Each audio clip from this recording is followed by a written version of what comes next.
மன வலிமையை நிரூபித்து வெற்றி பெற்று அவரிடம் இருந்து பாசுபத கணையை வரமாக பெற்றான். அதன் பிறகு தேவலோகத்திற்கு சென்று அங்கே இசை மற்றும் நடன கலையை கற்றுக்கொண்டான்.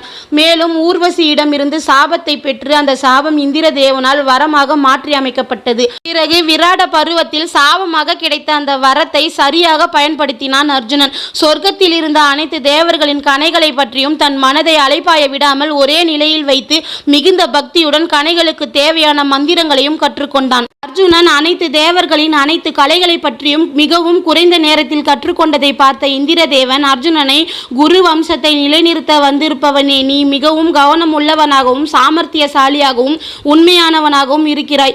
ஐம்புலன்களையும் அடக்கியவனாய் பிராமணன்களின் பாதுகாவலனாய் இருக்கிறாய். ஆயுதங்களில் வல்லமை உள்ளவனாகவும் போர்க்குணம் உள்ளவனாகவும் இருக்கிறாய். ஆயுதங்களை பயன்படுத்துவதில் இருக்கும் 5 முறைகளையும் மிகவும் தெளிவாக கரைத்து படித்துள்ளாய். கணையை எப்படி வெளியேற்றுவது, அதை எப்படி திரும்ப பெறுதல்,